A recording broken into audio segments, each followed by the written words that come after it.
decision. It's been announced today. No charges will be brought, but one complaint remains under investigation, remains under consideration. And of course, that's the one relating to South Thanet, the seat that you fought. What's your reaction? I've got grave reservations about what happened in South Thanet, and indeed in by-elections that took place in preceding years. I had the impression at the time that the law was frankly just being ignored by the big parties because they thought that nothing would ever happen to them. So I guess it's in the lap of the gods now. What happens is all in the hands of the CPS. I'm told, from a legal point of view, it all hinges on the word knowingly. So the reason that 14 cases have been cleared this morning is that the MPs didn't knowingly realise that a battle bus was coming in and it wasn't part of the expenses. Is it possible, given the scale of the campaign, the sheer size of the campaign, the sheer number of people staying in hotels in Ramsgate and Margate and elsewhere, is it possible that the people running that campaign, which goes right to the top, could not have known that something was happening that was wrong? Did the decision surprise you?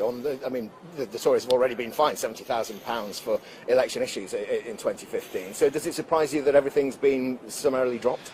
At least they were fined. At least they've been put on note. At least something has happened. I mean, something happening is better than nothing. But clearly, in this one case, which looks on the face of it to be a pretty egregious breach of the law, let's wait and see. I can't comment any further on the case. It is in the hands of the CPS. I, as the candidate that was at the other end of this in 2015, did at the time and still do feel somewhat aggrieved. That was that election. Quick word about this one. How are UKIP going to fare? The local elections were disastrous. It's not looking good for the party, is it? It was strange, actually, because the week before she called the elections, UKIP's poll ratings were still very solid and very steady. She launches the election and says, I'm the Brexit Prime Minister. If I don't get elected, a coalition of chaos will undo Brexit. And a lot of UKIP voters took fright at that. Normally, as the election date approaches, the smaller parties get squeezed.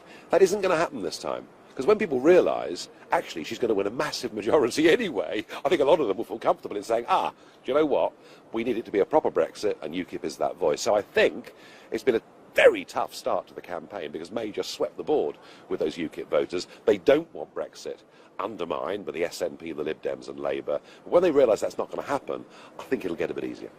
In terms of this election campaign, is there a sense of frustration? Do you wish you still had your hand on the tiller? Well, I tell you what's strange is that I watch the Prime Minister every day on the news using exactly the same words and phrases that I used for 20 years and was vilified for, and she's about to win a huge majority. Look, in a way, come on, it's a fantastic victory for us.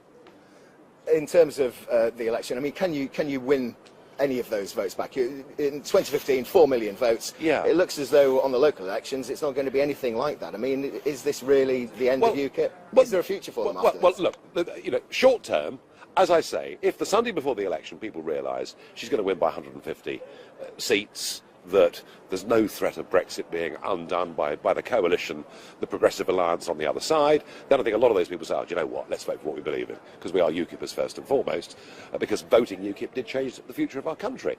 Longer term, look, if in 2 years' time Theresa May has been successful with Brexit, as successful as she was as Home Secretary, in terms of not delivering, UKIP could be bigger and more relevant than it ever was. It really is UKIP's future is going to be, after this election, very much in the hands of the Prime Minister. Do we get back our borders? Do we get back our fisheries? Do we stop paying massive contributions? And how about your role in this general election? Are you going to be on the campaign trail? There's talk of you being in Thurrock on Saturday. Well, I don't know where that came from.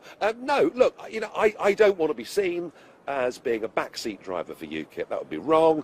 It's in the hands of Paul and a new leadership team. I'll be around a little bit, but it's their campaign, not mine. Are they safe hands?